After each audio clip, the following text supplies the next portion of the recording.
esta última mesa que nos reúne hoy acá es para poder reflexionar, pensar, compartir algunas coordenadas sobre los activismos urgentes hoy.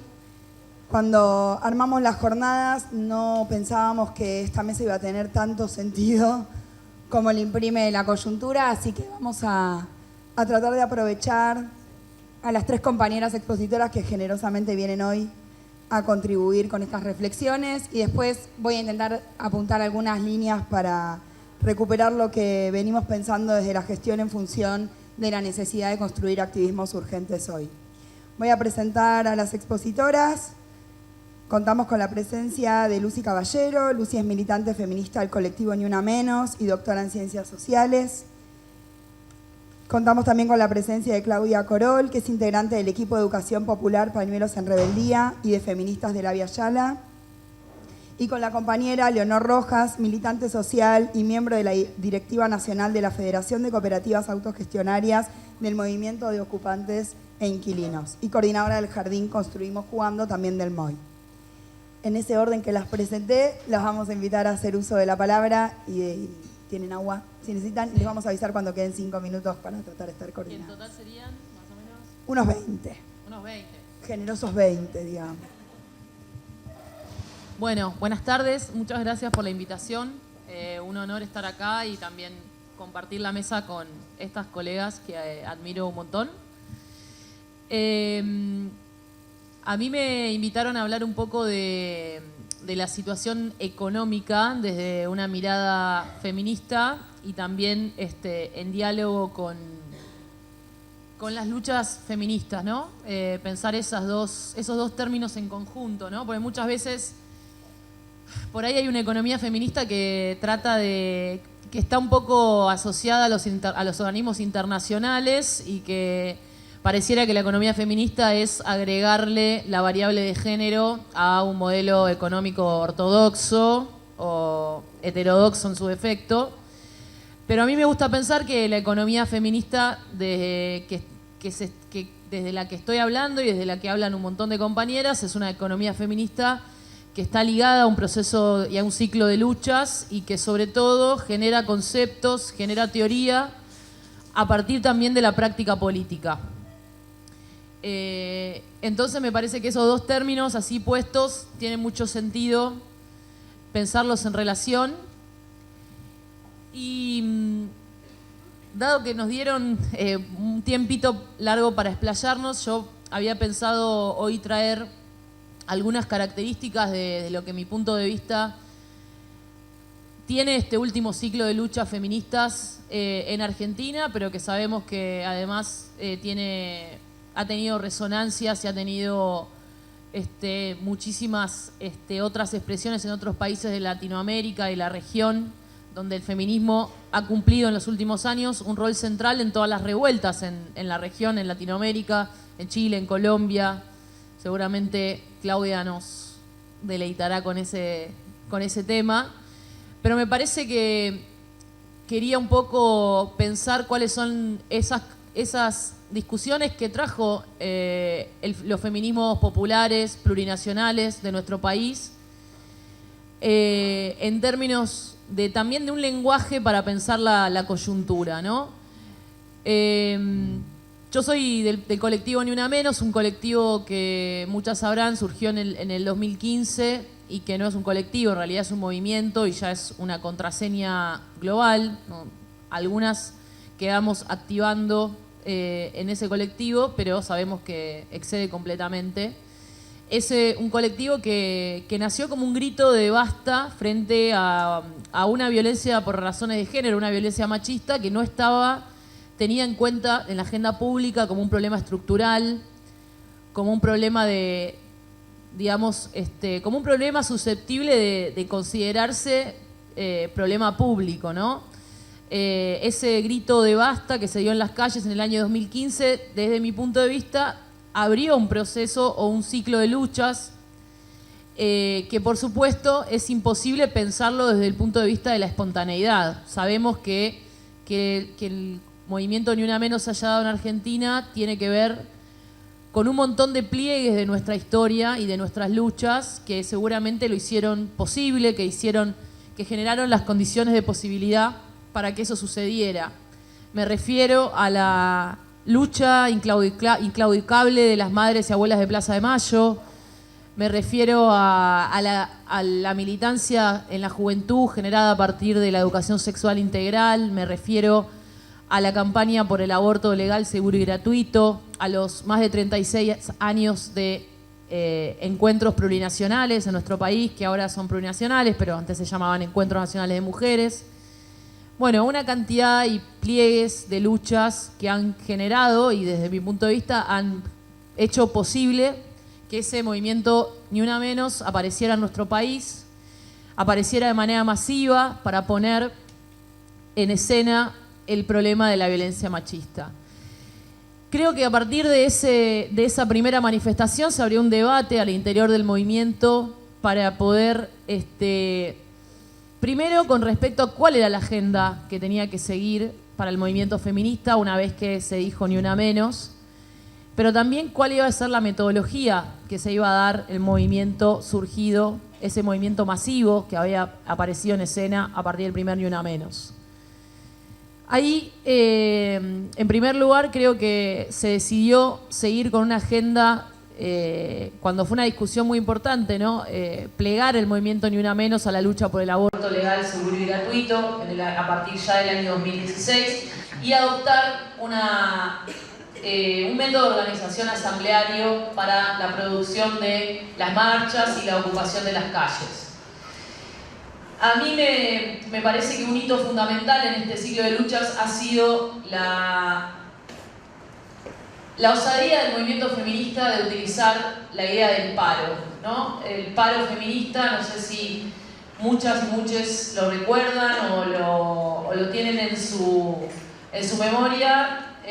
Ha sido para mí un salto cualitativo importante del movimiento feminista en su capacidad de hacer conexiones entre esa violencia machista y las violencias económicas.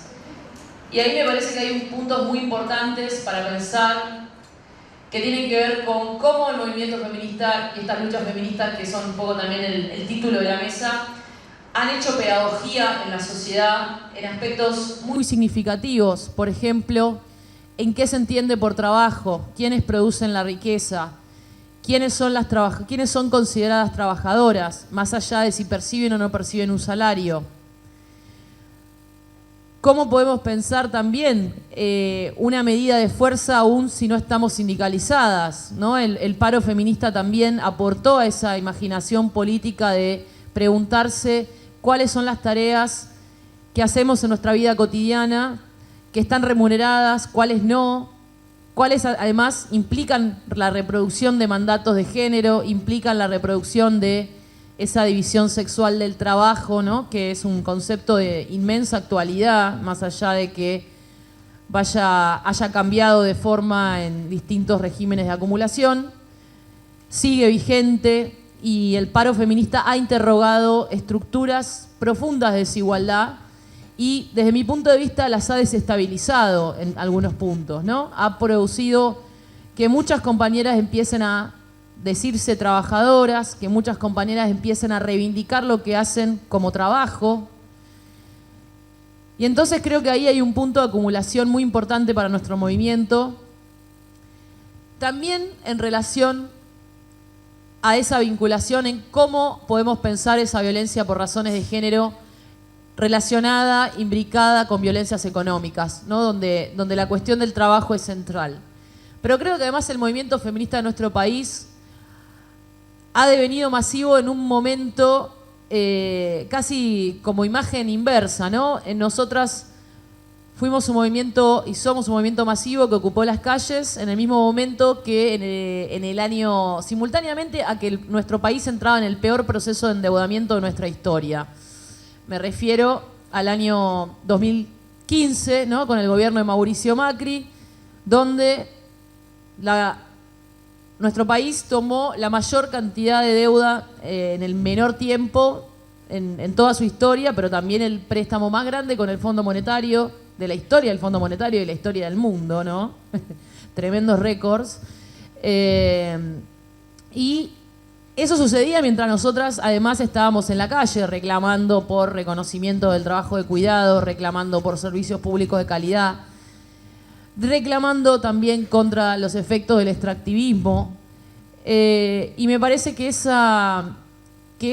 endeudamiento ha sido de alguna manera algo que encorsetó y que nos acompaña hasta hoy como el gran problema de la política nacional, donde nuestra agenda no puede ser ajena, ¿no? Nosotras del colectivo Ni Una Menos impulsamos la consigna Vivas, Libres y Desendeudadas Nos Queremos, que también tiene otras declinaciones, como la deuda es con nosotras, con nosotres.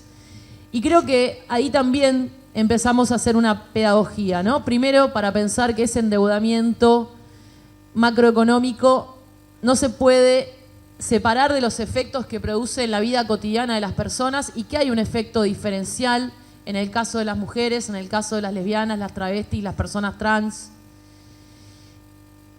¿Qué empezamos a ver, no? Ese endeudamiento, lo que produjo en nuestro país, si lo miramos a grandes rasgos, por supuesto que en 20 minutos no voy a poder agotar la evaluación de todo lo que sucedió desde el 2018, pero desde el 2018 pasan fenómenos muy importantes para nuestra agenda, ¿no? Por un lado, hay una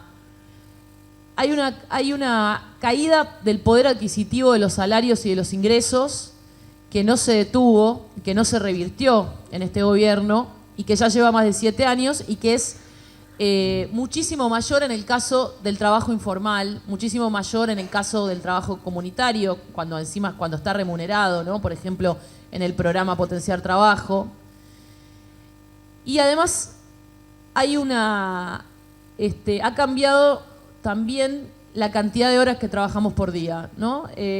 A partir de la inflación y de la caída del poder adquisitivo de nuestros salarios y subsidios, han aparecido fenómenos como esta idea del trabajador pobre, ¿no? La trabajadora pobre, que incluso teniendo un salario registrado, tiene que trabajar más horas y puede ser que no pueda llegar a la canasta básica a pesar de trabajar 8 horas, ¿no? Eso en el caso, cuando lo miramos de una mirada feminista, lo que vemos es más de una triple jornada laboral, ¿no? Todas las compañeras están trabajando más horas, estamos trabajando más horas para ganar incluso lo mismo o menos que ganamos antes.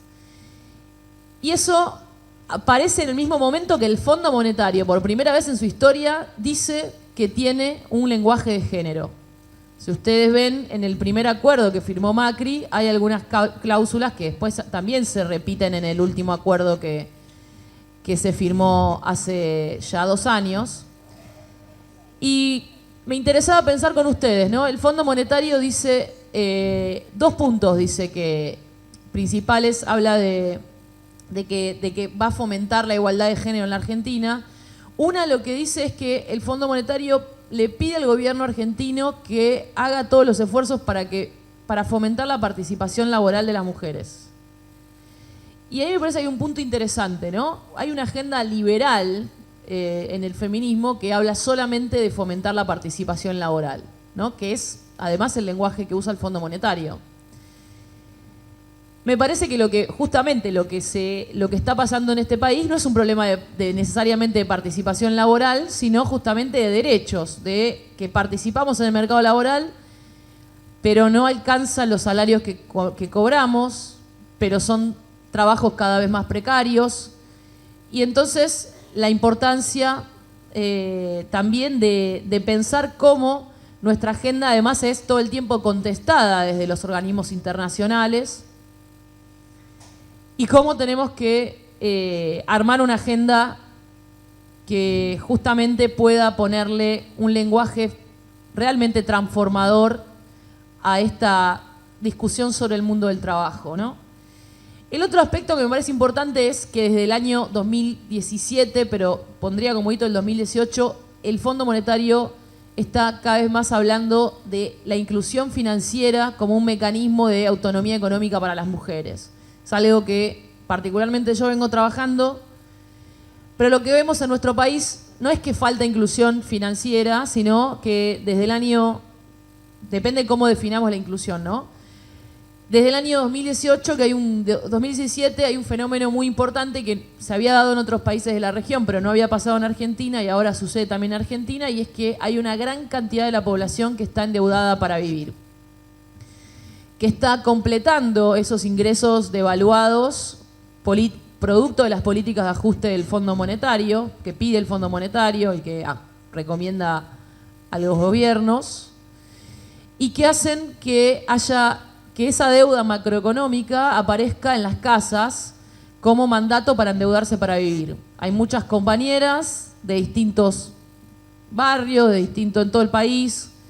Hay ya estadísticas que hablan que en el peor momento de la pandemia casi el 40% de la población estaba sobreendeudada.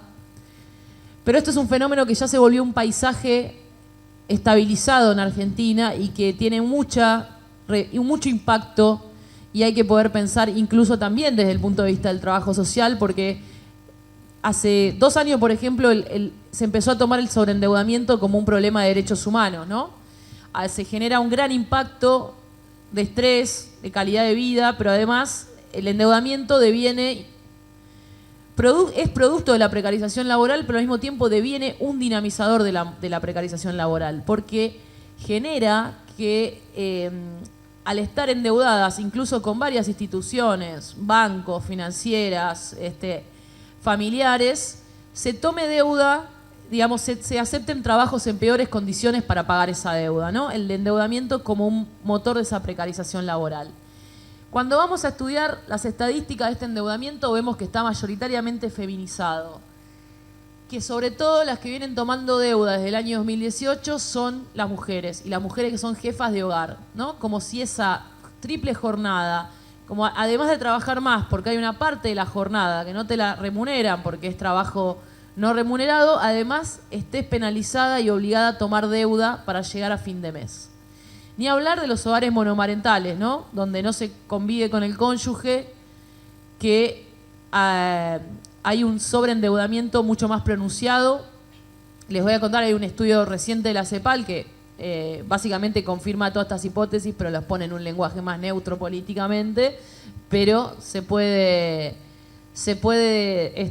ver un estudio en todo el país. A mí me parece importante porque es un paisaje social que se está configurando desde el primer acuerdo con el Fondo Monetario, que lamentablemente fue legitimado por este gobierno en el 2021, el 2022, y que está hoy generando, ¿no?, toda la situación y el dramatismo que estamos atravesando hoy, y que tiene mucho que ver también con el crecimiento de estos personajes de derecha, de ultraderecha, y que habla de una población que desde que el Fondo Monetario está en nuestro país trabaja más y gana menos, y al mismo tiempo está endeudada, ¿no? Entonces, me parece que es una perspectiva que tenemos que tener en cuenta para pensar estos procesos macroeconómicos de la vida cotidiana, y entender también que ahí en la vida cotidiana hay una racionalidad política, y que tenemos que entender por qué, por ejemplo, un candidato que está prometiendo la dolarización está prometiendo de alguna manera, aunque sea fantasiosa, aunque sepamos que va a generar más problemas, está prometiendo una salida radical frente a una población que está incluida financieramente y sobreendeudada, a una población donde el dinero que se gana con un trabajo cada vez más extenuante y de más horas se transforma en humo muy rápidamente. ¿No parece demasiado delirante que aparezca alguien con una solución radical como la dolarización, y que pueda tener, por ejemplo, y que pueda conectar con un malestar generalizado? Entonces, pero al mismo tiempo me parece muy importante entonces pensar en estos dos fenómenos, ¿no?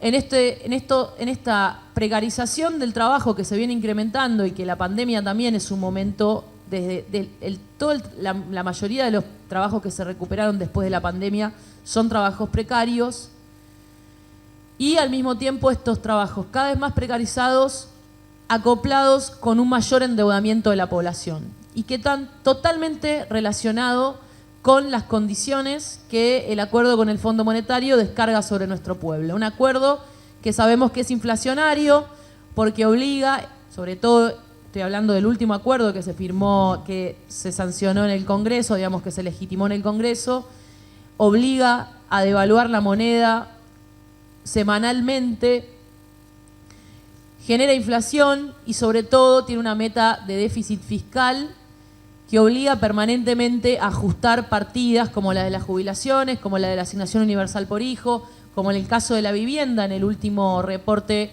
que leí antes de venir del presupuesto del trimestre pasado, del semestre pasado. Entonces, me parece que hay muchos aportes desde la economía feminista, esta economía feminista que acuñamos al calor del ciclo y del último ciclo de luchas para pensar esta realidad desde el punto de vista de la racionalidad política y la importancia de pensar la economía desde la vida cotidiana. ¿Qué pasa en la vida cotidiana? ¿Cómo afectan estos procesos de endeudamiento? Y cómo tampoco podemos desligar, y diría que incluso que este fenómeno de crecimiento de esta ultraderecha tiene muchas causas, seguramente otras compañeras hablarán de eso, pero una que está muy relacionada es la presencia del Fondo Monetario en nuestro país. Por eso, cuando nos prometen una libertad abstracta, una libertad de mercado, una libertad que solo va a traer más desigualdad, me parece que el movimiento feminista supo prefigurar una idea de libertad que la vinculaba con el desendeudamiento. Gracias.